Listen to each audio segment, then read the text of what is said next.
আপনি কি হাউসওয়াইফ?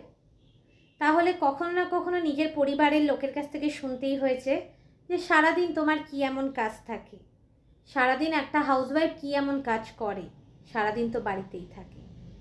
তাদেরকে বলতে চাই, একটা হাউসওয়াইফ সকালবেলা ঘুম থেকে ওঠার পর সকলের মুখে চা ধরা থেকে শুরু করে বাচ্চাকে স্কুল পাঠানো, বাচ্চার টিফিন রেডি করা, বাচ্চার যাবতীয় যা যা ডিউটিগুলো থাকে, বরের কি লাগবে না লাগবে অফিস যাওয়ার সময়, তারপরে শ্বশুর শাশুড়িকে সেবা করা, বাড়িতে কোনো রিলেটিভ আসলে পরে তাদের সেবা করা, টু জেড কিন্তু এই হাউসওয়াইফরাই করে যাচ্ছে।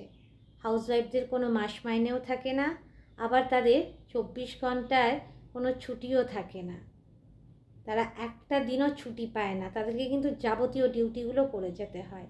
হাউসওয়াইফের কাজকে কিন্তু কখনোই ছোট করে দেখা উচিত নয়, কারণ তারা কিন্তু টু জেড অক্লান্ত পরিশ্রম করছে।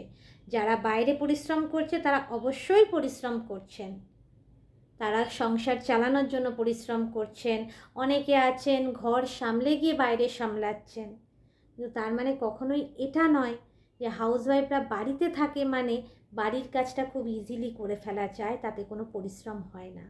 এই ধারণাটা কিন্তু ভুল, এই ধারণাটা বদলাতে হবে। আপনার ঠিক বাইরে গিয়ে কাজ করতে যতটাই কষ্ট হয়, একটা হাউসওয়াইফের কিন্তু বাড়ির ভেতরের কাজগুলো করতে ঠিক ততটাই কষ্ট হয়। ভিডিওটা কেমন লাগলো অবশ্যই জানিও, ভালো লাগলে কমেন্ট করো, লাইক করো, শেয়ার করো।